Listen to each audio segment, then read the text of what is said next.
इस मोड पर we are going to have a street play जिसे पथनाट्य कहा जाता है, उसे हम पेश करना चाहते हैं, जिसमें सीरियल नंबर 30 लेवल 3 मुंबई के हमारे साथी पार्टिसिपेट कर रहे हैं। This is the second last performance in competition rounds.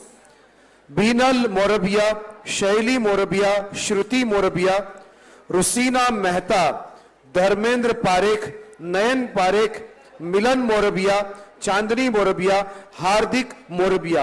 ये तो पेश है इंसान के बीच इंसान को खोजने की बात, यानी मानस क्या छे।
તમારા દર્શન ક્યાં માટે હે પ્રભુ, પૃથ્વી લોકમાં જ અને વારંવાર મનુષ્યનો અવતાર આપજો.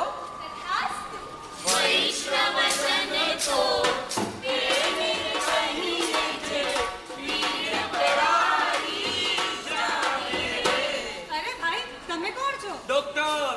તમે? કલાકાર. તમે? વકીલ. અને તમે? ચિત્રકાર. તમે બધાને એક જ પ્રશ્ન કેમ પૂછો છો? મારા ગુરુ સોક્રેટિસ તત્વજ્ઞાનનું સંશોધન માણસ માટે કરતા હતા, પણ જ્યારે એ જ માણસે એમને જેલ પીવા માટે મજબૂર કર્યા અને એમને મરવું પડ્યું, એટલે મને થયું કે શું હકીકતમાં માણસ છે? અને એટલે જ મેં બધાને પ્રશ્ન કર્યો કે તમે કોણ છો? જવાબ મળ્યો? બધાએ મને કહ્યું હું ડોક્ટર છું, કલાકાર છું, વકીલ છું, ચિત્રકાર છું, પણ કોઈએ મને એમ ના કહ્યું કે હું માણસ છું. સોક્રેટિસે જેલ પીધું ને ગાંધીજીની હત્યા. ભગતસિંહને ફાંસી થઈને ઇન્દિરાજીની હત્યા. નેતા ઝઘડા કરીને રાજીવજીની હત્યા. એક પછી એક આમ જુઓ તો માણસની થઈ હત્યા. એટલે માણસ ક્યાં છે? માણસ ક્યાં છે? માણસ ક્યાં છે ભાઈ? રોજ દેખાતા રાક્ષસોમાં માણસ ક્યાં છે? ચોરી લૂંટફાટ ખૂન કરે એવું પ્રાણી કોણ? માણસ. ધર્મના નામ પર ઝઘડા કરે એવું પ્રાણી કોણ? માણસ. મારા પગલમાં છુરી એવું પ્રાણી કોણ? માણસ. વોટના નામ પર નોટ કમાય એવું પ્રાણી કોણ? માણસ. રિશ્વત લઈને ન્યાયને તોડે એવું પ્રાણી કોણ? માણસ. કિડની કાઢી જીવન લૂંટે એવું પ્રાણી કોણ? માણસ. રૂપ દેખાડી ઠાકર કમાય એવું પ્રાણી કોણ? માણસ. સોના ચાંદી પેટ્રોલ ડીઝલ ખાવા પીવાની દરેક વસ્તુમાં ભેળસેળ કરે એવું પ્રાણી કોણ? માણસ. માણસ. માણસ. માણસ ક્યાં છે? માણસ ક્યાં છે? માણસ ક્યાં છે ભાઈ? રોજ દેખાતા રાક્ષસોમાં માણસ ક્યાં છે? અરે આટલા બધા માણસોમાં તમે માણસ શોધી રહ્યા છો? હા, જેમ લાખો તારાઓમાં ધ્રુવનો તારો શોધવો પડે છે, લાખો ફળોની વચ્ચે એક મીઠું ફળ શોધવું પડે છે, એમ અમે પણ માણસાઈને મહેકાવતો માણસ શોધીએ છીએ. ભગવાને બધા જ પ્રાણીઓને આડા બનાવ્યા છે, પણ તે સીધા ચાલે છે. પણ હા, ભગવાને માણસને સીધો બનાવ્યો છે, પણ તે આડો ચાલે છે. અને આજે એ જ માણસ જંગલી પ્રાણી બની આખી સૃષ્ટિને જંગલ બનાવી રહ્યો છે. સિંહ તો ફક્ત શિકાર પર વાર કરે છે, પણ માણસ અત્યાચાર કરે છે. વાંદરો તો કુદાકુદ કરીને ડાળીઓ બદલે છે, પણ માણસ પૈસાની ખાતર પાટીઓ બદલે છે. ગધેડો તો માત્ર પાછળથી લાત મારે છે, પણ માણસ મીઠું મીઠું બોલીને સામે 30 પ્રહાર કરે છે. બળદ એ તો જમીન કેડીને પૃથ્વીને નિર્મળ બનાવે છે, જ્યારે માણસ આ જ પૃથ્વી પર લોહી લુહાણ કરી તેને કલંકિત કરે છે. હાથીમાં તો ભગવાન પૂજાય છે, પણ માણસમાં હવે શૈતાન દેખાય છે. ઘોડો દોડવામાં આગળ છે, પણ માણસ બીજાને પાડવામાં આગળ છે. ચિત્તો ચપળતાથી ફક્ત શિકાર પર વાર કરે છે, પણ માણસ ચીટિંગથી, ફ્રોડથી માણસ પર જ પ્રહાર કરે છે. કૂતરો એ તો વફાદારી માટે વખણાય છે, પણ માણસ વિશ્વાસઘાત માટે વખણાય છે. શિયાળ તો માત્ર લુચ્ચો અને લોભિયો છે, પણ માણસ લુચ્ચો, લોભિયો, સ્વાર્થી, કપટી, કુત્તારો બધી વાતે પૂરો છે.